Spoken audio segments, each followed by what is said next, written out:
आप में से जितने भी लोग रेलवे एग्जाम्स की तैयारी कर रहे हैं और आरआरबी ग्रुप डी का एग्जाम देने जा रहे हैं, एग्जाम कब कंडक्ट कराया जाएगा एंड आपकी क्या सटीक रणनीति होनी चाहिए कि पहली बार में इस एग्जाम को क्वालिफाई कर लो, ये इस वीडियो में आपके संग में शेयर करूंगा। चलिए शुरुआत करते हैं। यहां पर अब एग्जाम के बारे में कुछ बता दूं मैं। यहां पर अभी एक इंटरनल नोटिस आया था जिसके माध्यम से हमको पता चला कि जो पदों की संख्या है वैकेंसीज वो 32,000 से बढ़कर 58,000 के करीब हो गई है। अब इस चीज़ का 100% कंफर्मेशन कब मिलेगा? नोटिफिकेशन आने के बाद, लेकिन हमको उम्मीद है कि 58,000 के करीब लगभग जो है वैकेंसीज देखने को मिलेंगी। आपका जो एग्ज़ाम फॉर्म है वो 23 जनवरी 2025 को आ जाएगा एंड लगभग एक महीने यानी कि 22 फरवरी 2025 तक जो है आप लोग फॉर्म भर पाओगे। एक महीने जो है एग्ज़ाम भरने के लिए, मतलब एग्ज़ाम फॉर्म फिल करने के लिए आपको दिया जाएगा। ठीक है, फिर अगर मैं यहाँ पर बात करूँ एज लिमिट की, तो एज लिमिट वैसे 18 से 33 वर्ष होती है, लेकिन कोविड के कारण जितने भी एग्जाम उसके बाद में हो रहे हैं सब में 3-3 साल का रिलैक्सेशन दिया जा रहा है। तो अगर आप अनरिजर्व कैटेगरी से है, इस बार जो एज लिमिट है 18 से 36 के अगर आप बीच में है आप लोग अप्लाई कर पाओगे। अगर आप ओबीसी कैटेगरी से हो तो 3 साल की और छूट मिलती है, यानी कि 18 से 39 ईयर्स के बीच में अगर आप हैं तो क्वालिफाई, तो एलिजिबल है इस एग्जाम के लिए। या फिर अगर आप SC/ST कैटेगरी से बिलोंग करते हैं तो आपको यहाँ पर 5 साल का और रिलैक्सेशन मिलता है, यानी कि 18 से 41 वर्ष के बीच में अगर आप हैं तो इस एग्ज़ाम के लिए एलिजिबल है। फिर बात करते हैं यहाँ पर एजुकेशनल क्वालिफिकेशन की, तो ये एक बहुत बड़ा मुद्दा था जिससे आप लोगों को अब राहत मिल चुकी है। या तो आप 10th पास हों, ठीक है, या तो फिर आप लोगों ने ITI कर रखा हो, इंडस्ट्रियल ट्रेनिंग इंस्टीट्यूट का सर्टिफिकेट हो आपके पास, या तो फिर आपके पास NAC सर्टिफिकेट हो, नेशनल अप्रेंटिसशिप का जो सर्टिफिकेट है। इन तीनों में कोई भी एक चीज़ आपके पास है तो आप एग्जाम के लिए एलिजिबल हो, जिसमें से मेरे ख्याल से 10वीं पास यहाँ पर ज़्यादातर लोग होंगे, है ना। चलो, अब अगर यहाँ पर मैं बात करूँ एग्जाम सेलेक्शन प्रोसेस की, कि पूरा एग्जाम सिलेक्शन प्रोसेस क्या है जिसके बाद आप लोग को नौकरी जो है हाथ में मिलेगी। क्योंकि बहुत सारे लोग की यार देखो, जैसे गणित वीक होती है ना, तो वो इस एग्जाम में जा सकते हैं, क्योंकि यहाँ पर बहुत हाई लेवल की मैथ जो है आपसे नहीं पूछी जाती। क्या क्या चीज़ें आती हैं एक बार मैं आपको बताऊंगा। यहाँ पे रेलवे ग्रुप डी का जो सिलेक्शन प्रोसेस है, सबसे पहले आपका कंप्यूटर बेस्ड टेस्ट होगा, ठीक है। फिर आप लोग का फिजिकल एफिशिएंसी टेस्ट होगा यहाँ पर, और फिजिकल बहुत ही बेसिक सा होता है। डॉक्यूमेंट वेरिफिकेशन और मेडिकल एग्जाम होगा। जब ये सारे चरण आप लोग पार कर लोगे तब जाके आपको यहाँ पर रेलवे की नौकरी मिलेगी। अब अगर मैं बात करूँ यहाँ पर फिजिकल टेस्ट में आपको क्या करना होता है, तो मेल कैंडिडेट के लिए क्या है कि 35 किलो का वजन लेकर आपको 100 मीटर तक दौड़ लगानी होती है 2 मिनट के अंदर, ठीक है। और 1 किलोमीटर की आपको दौड़ लगानी होती है 4 मिनट 15 सेकेंड में। ये मेल कैंडिडेट के लिए हो गया। फीमेल कैंडिडेट के लिए क्या है, 20 किलो का जो वजन लेकर 100 मीटर तक आपको चलना होता है 2 मिनट में। और दौड़ की अगर मैं बात करूं तो 1 किलोमीटर यानी कि 1000 मीटर की जो है दौड़ लगानी होती है 5 मिनट 40 सेकेंड में। इसकी तैयारी अगर आपने 1 महीने भी अच्छे से कर ली है तो इसको आप लोग क्वालिफाई कर सकते हो, ये उतनी बड़ी बात नहीं है ना। मेन जो यहाँ पर आप लोग का आता है, और मेडिकल भी यहाँ पर मैं बताऊं कि बहुत ज़्यादा यहाँ पर डिफिकल्ट नहीं है, ठीक है। मेडिकल भी आसानी से आप लोग क्वालिफाई कर लोगे। मेन जो यहाँ पर चीज़ आती है वो है कंप्यूटर बेस्ड टेस्ट, ठीक है, जो आप लोग को रिटन क्वालिफाई करना होता है, जहां पर मैक्सिमम छात्र जो है बाहर होते हैं। अब अगर मैं बात करूं यहां पर आप लोग का एग्जाम पैटर्न क्या होता है, कौन कौन से सब्जेक्ट आपके पूछे जाते हैं, तो आपका जो कंप्यूटर बेस्ड ये टेस्ट होता है, इसमें आप लोग को 90 मिनट का समय दिया जाता है। कुल 100 क्वेश्चन आपको करने होते हैं, ठीक है। एंड जैसे कि मैंने बताया कि ये आरआरबी ग्रुप डी लेवल 1 की नौकरी है, तो इसमें बहुत ज़्यादा हाई लेवल के क्वेश्चन नहीं आते हैं। अगर आप लोगों ने बेसिक चीज़ें अच्छे से पढ़ ली है, आप लोग इस एग्जाम को कर सकते हो पहली बार में क्वालिफाई, है ना। मैं बात करूं यहाँ पर तो गणित के आपके होते हैं 25 सवाल, रीजनिंग के आपके 30 प्रश्न होते हैं, साइंस के आपके होते हैं 25 सवाल, एंड 20 प्रश्न आपके यहाँ पर जनरल अवेयरनेस और करंट अफेयर्स के हो जाते हैं, है ना। कुल आप लोगों के यहाँ पर ये 50 और इधर 50 मिला के 100 क्वेश्चन हो गए। हर प्रश्न 1 नंबर का होता है, और यहाँ पर नेगेटिव मार्किंग भी होती है 1/3 की, तो तुक्केबाजी यहाँ पर नहीं चलेगी। आपको जो है एक्यूरेसी के संग यहाँ पर सॉल्व करना होते हैं सवाल, ठीक है। ये आपका पूरा सिलेबस है गणित का, रीजनिंग का, साइंस का और जनरल अवेयरनेस का। अब क्या कट ऑफ जाती है 100 मार्क्स में से, एक बार इस पर भी नजर डाली जाए कि 2019 में क्या कट ऑफ देखने को मिली थी। तो भाई अगर मैं यहाँ पर बात करूँ, जो कट ऑफ है वो अलग अलग जो जोन है उसमें अलग अलग देखने को मिलती है। जैसे कि मैं यहाँ पर इलाहाबाद जोन की बात करूँ तो 74.5 कट ऑफ गई थी 2019 में, 100 में से सारी कट ऑफ। आपकी भोपाल में 75 कट ऑफ देखने को मिली थी, चंडीगढ़ में भी 75 कट ऑफ गई थी, ठीक है। फिर यहाँ पर आप देखोगे पटना 77 कट ऑफ गई थी। सबसे जो कम कट ऑफ वाला जोन था वो आपका बेंगलुरु था, जहाँ पे 62 कट ऑफ देखने को मिली थी।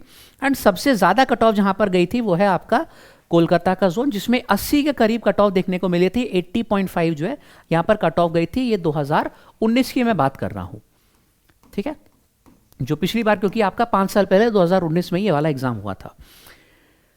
तो इसके आधार पर हम लोग देखेंगे कि इस बार सेफ स्कोर क्या होगा। उससे पहले एक और चीज़ जान लेते हैं कि एग्ज़ाम जो आपका है उसकी एक्सपेक्टेड डेट क्या है।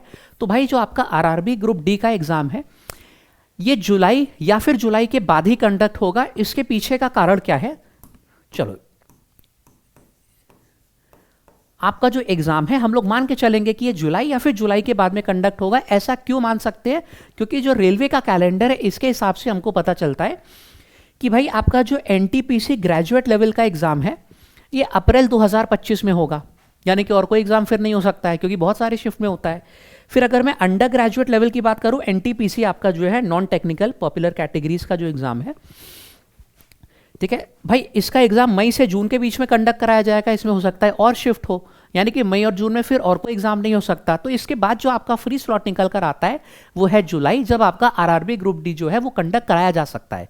जुलाई में होगा। अगर उससे थोड़ा सा और समय आपको मिल जाता है, अगस्त में कंडक्ट कराया जाता है तो और अच्छी बात है, लेकिन आपको तैयारी इस हिसाब से करनी है कि जुलाई तक आप एकदम एग्जाम के लिए रेडी हो जाओ, है ना।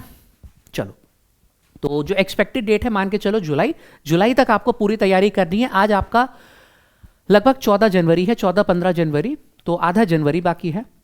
फेब, मार्च, अप्रैल, मई, जून, अभी अच्छा खासा आपके पास समय है कि अगर आपको यार बिल्कुल भी कोई, जैसे मान के चलिए गणित में आप कमजोर हो, बिल्कुल भी गणित नहीं आती, तो 4 महीने यार बहुत है। इतना पढ़ने के लिए आप लोग की कम से कम जो है एग्जाम को क्वालिफाई कर लो, है ना। अब मैं यहां पर अगर सेफ स्कोर की बात करूं तो सेफ स्कोर आपका क्या हो जाएगा, इसके आधार पर मैं बात करता हूं। जो सेफ स्कोर है, अगर आप 100 में से 75 नंबर ला पा रहे हो, ठीक है, 75 सही, मैं यहां पर प्रश्न की बात कर रहा हूं कि 100 में से 75 आप लोगों ने लगभग सही क्वेश्चन कर लिया। देखो 75 से 80 के बीच में कर रहे हो तो बहुत अच्छी बात है।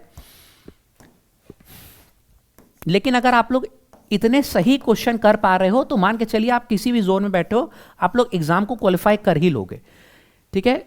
ये मत बोलिएगा कि सर पिछली बार 1 लाख वैकेंसी थी तो ये कट ऑफ गई थी, इस बार 58,000 है। कट ऑफ यही ही देखने को मिलेगी, इसी के आसपास आप लोग देखिएगा जब आपका एग्जाम होता है तब, ठीक है। तो अगर 75 मार्क्स ला पा रहे हो आप लोग, मैक्सिमम सारे जोन की जो कट ऑफ है आपकी क्लियर हो जाएगी। मैंने 80 तो एक अपर लिमिट लिख दी है, आप लोग 75 मान के यहाँ पर अपनी जो तैयारी है उसको करना है, ठीक है। लेकिन ये 75 सही प्रश्नों की बात हो रही है, ऐसा नहीं कि ये तो यार पूरे 100 में 100 है, उसमें 75 तो सही थे लेकिन बाकी सब में नेगेटिव मार्किंग हो गई, ठीक है। आप लोग को अगर 75 भी क्वेश्चन करके आ रहे हैं उनको सही करके आओ, एक्यूरेसी के साथ आपका सिलेक्शन एक बार में होगा।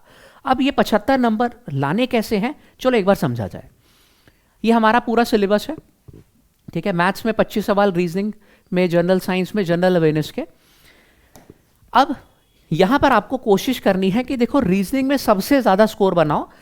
रीजनिंग में 30 सवाल है तो आप लोग की मतलब प्रयास यही होना चाहिए कि 26-27 के प्रश्न, 26 से लेकर 27 तक जो प्रश्न है ये आप लोग यहाँ पे ठीक करो, क्योंकि ये बाकी की तुलना में काफ़ी आप लोग को आसान लगेगा, है ना। फिर अगर मैं गणित की बात करूँ, गणित यार बहुत सारे लोग को गणित से डर लगता है, मैथ्स से, मैं तो यार मैथ्स का ही टीचर हूँ, फिर भी मैं यहाँ पर आपसे कहता हूँ कि अगर आप यहाँ पर लगभग 20 प्रश्न भी कर पा रहे हो, पूरे 25 में 25 नहीं लाने आपको, 20 प्रश्न भी कर पा रहे हो तो भी एक बहुत अच्छा स्कोर माना गया है आरआरबी ग्रुप डी के हिसाब से। फिर आगे अगर मैं बात करूं यहाँ पर जनरल साइंस की, देखो जनरल साइंस 25 सवाल होते हैं, मान के चलो अगर इसमें आप लोग 18 से 20 प्रश्न भी कर पा रहे हो तो ये एक बहुत अच्छा आप लोग का अटेम्प्ट हुआ। और यहाँ पर अगर मैं बात करूं जनरल अवेयरनेस और करंट अफेयर की, बाकी एग्जाम्स की तुलना में इजी यहाँ पर पूछा जाता है, बहुत ही डिटेल डीप में चीज़ें आपकी नहीं पूछी जाती हैं, चाहे हिस्ट्री हो गया, ज्योग्राफी, करंट अफेयर्स, मैं सबकी बात कर रहा हूँ, ठीक है। स्टैटिक जीके हो गई आपकी, ठीक है। तो अगर आप लोग इसमें 20 में से मान के चलो कि लगभग 12 से 15 के बीच में अगर सवाल कर पा रहे हो तो देखो आप लोग का यहाँ पर टोटल अटेम्प्ट कितना बन गया है। टोटल अटेम्प्ट एक बार देखो कितना बन गया है। यहाँ पे लगभग 20 प्रश्न हमने किए, देखो यहाँ पे लाने को तो लोग 28, 29, 30 नंबर तक भी लाते हैं। मैं मिनिमम मान के चल रहा हूँ कि अगर आप लोग सपोज 26 भी ला रहे हो तो ये आपका 46 हो गया। फिर अगर इसमें 18 क्वेश्चन आप लोग कर ले रहे हो या फिर 19 मान लो मैं कर ले रहे हो तो आपका 65 स्कोर हो गया। और 65 के बाद अगर आप लोग यहाँ पर 12 नंबर भी ला रहे हो मिनिमम मैं मान के चल रहा हूँ तो 77 आपका जो है कुल स्कोर बन जा रहा है। अगर आपका ऐसा हुआ कि एक सेक्शन जो है थोड़ा सा बिगड़ गया, कि मान के चलिए अगर जनरल साइंस थोड़ा सा बिगड़ गया तो आपको गणित में ज़्यादा लाने पड़ेंगे, या फिर गणित में आपको लगता है कि नहीं 20 सवाल हमसे नहीं होंगे, हम यहाँ पे 17-18 कर पाएंगे, तो भाई यहाँ पर थोड़ा सा स्कोर आपको बढ़ाना पड़ेगा। अगर मिनिमम वाला भी मैं मानूँ यहाँ पे 12 से 15 तो छोड़ो, अगर 12 क्वेश्चन भी आप लोग यहाँ पर सही कर पा रहे हो तो भी आप लोग का स्कोर 75 से 80 के बीच में पहुंच जा रहा है। इसी हिसाब से आप लोग को जो है रणनीति अपनी बनानी है। और रही बात गणित की, गणित यार यहाँ पर मैं बताऊं कि सबसे ज्यादा इन दो जो हमारे सब्जेक्ट है इसमें आप लोग स्कोर कर सकते हो। इसमें तो फिर भी यार बहुत सारी चीजें होती है, जनरल अवेयरनेस में पता नहीं कहां से सवाल पूछ लिया जाए। हमको गणित और रीजनिंग में मालूम होता है कि कुछ यार चैप्टर है, कुछ उसमें फिक्स पैटर्न के क्वेश्चन होते हैं, उन्हीं को करके जाना है, उसी से सवाल बनेंगे बनेंगे। मैं आपको अपनी बात बताऊं तो मैंने पिछले 5 से 6 बार 50 में 50 स्कोर किया है गणित में, है ना। तो मैं जानता हूं कि कितनी आसान हो सकती है अगर इसको सही तरीके से पढ़ा जाए। तो ये आप लोग की रणनीति होनी चाहिए अगले 4 से 5 महीने तक, जब तक आपका एग्जाम नहीं हो जाता। लेकिन तैयारी आप लोग को यार आज ही से शुरू करनी पड़ेगी। तैयारी आज ही से शुरू करो। अगर हमारे संग जुड़ के तैयारी करना चाहते हो तो हमारी यूट्यूब पर भी क्लासेस होती है, एंड हमारा जो कंप्लीट बैच है आरआरबी ग्रुप डी का कंप्लीट बैच वो भी आपके लिए है। आप उसमें भी जुड़ के हमारे संग तैयारी कर सकते हो, ठीक है। और हाँ, एक चीज हमेशा ध्यान रखनी है कि अगर आप लोग रेलवे एग्जाम की तैयारी कर रहे हो तो यहां पर जो प्रीवियस ईयर क्वेश्चन है उनको जरूर लगाओ, क्योंकि यहीं से आपको अंदाजा लगेगा कि किस तरीके के सवाल आपके एग्जाम में बनते हैं। सटीक आप लोगों को अगर एनालिसिस चाहिए तो हमेशा प्रीवियस ईयर के क्वेश्चन ही लगाया करो। रेलवे के एग्जाम में रेलवे वाले सवाल ही आएंगे। अगर आप लोग एसएससी एग्जाम की तैयारी करोगे तो मैं बोलूंगा कि एसएससी में जो जितने विभिन्न एग्जाम होते रहते हैं उनके सवाल लगाओ, ठीक है, वहां से आपको आइडिया मिलेगा।